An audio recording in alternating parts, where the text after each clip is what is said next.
और इतना ही नहीं, भारत की सुप्रीम कोर्ट ने डॉक्टर मनमोहन सिंह जी को भी कहा है कि आप पूरे हिंदुस्तान में गौवंश हत्या पर प्रतिबंध लगाइए। ये सुप्रीम कोर्ट ने कहा है, लेकिन दिन रात सुप्रीम कोर्ट के गीत गाने वाली दिल्ली में बैठी हुई सरकार सुप्रीम कोर्ट के इस निर्देश को आज तक लागू कर नहीं किया है और हिंदुस्तान में बेरोक टोक गौवंश हत्या हो रही है।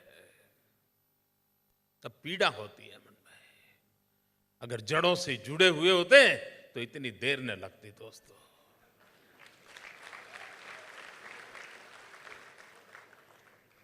आपको जानकर के आश्चर्य होगा मित्रों, और बहुत से लोग हो जो पहली बार शायद इन बातों को सुनते होंगे, और मैं ये शब्द कहने के लिए नहीं कह रहा हूं, मेरे भीतर में एक बहुत बड़ा दर्द है, बहुत बड़ी पीड़ा है, कलेजा टूट रहा है। दोस्तों, इस देश के किसानों ने हरित क्रांति की, ग्रीन रिवॉल्यूशन किया। गुजरात के किसानों ने व्हाइट रिवॉल्यूशन किया, और पूरे देश और दुनिया में हम व्हाइट रिवॉल्यूशन के कारण जाने गए, श्वेत क्रांति, दूध की क्रांति के लिए। लाल बहादुर शास्त्री ने जय जवान जय किसान का नारा दिया, पूरा देश का किसान खड़ा हो गया और पूरे देश के किसानों ने तय किया कि हिंदुस्तान का पेट भरने का सामर्थ्य इस उर्वरा भूमि में है, हम अपना पसीना बहाएंगे, और ग्रीन रिवॉल्यूशन करके दिखाया। लेकिन भाइयों बहनों, दिल्ली में बैठी हुई वर्तमान सरकार का क्या सपना है मालूम है आपको? आपको जानकर के हैरानी होगी।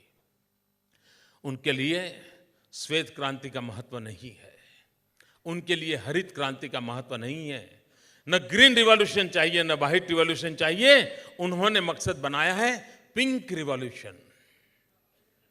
पिंक रिवॉल्यूशन,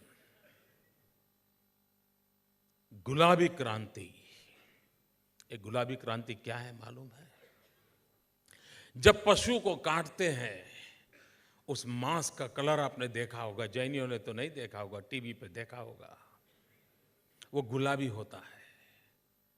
और इसलिए दिल्ली में बैठी हुई सरकार का सपना है कि हम हिंदुस्तान में पिंक रिवॉल्यूशन करेंगे और पूरे विश्व में मांस मटन का एक्सपोर्ट का बिजनेस करेंगे।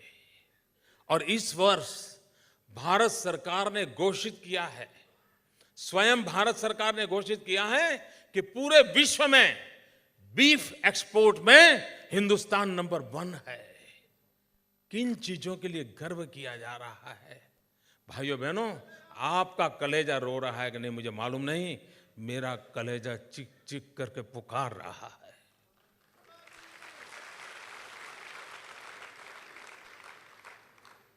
और आप कैसे चुप हैं, क्यों सह रहे हैं, मैं समझ नहीं पाता हूं दोस्तों।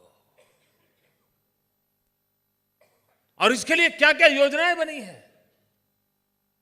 आपको आश्चर्य होगा, गुजरात का किसान कॉटन पैदा करता है। अगर हम कॉटन एक्सपोर्ट करते हैं तो भारत सरकार उस पर ड्यूटी लगाती है, लेकिन अगर आप मटन एक्सपोर्ट करते हैं तो भारत सरकार सब्सिडी देती है। ये मेरे देश की जड़ों से उखड़े हुए लोगों का मिजाज देखिए।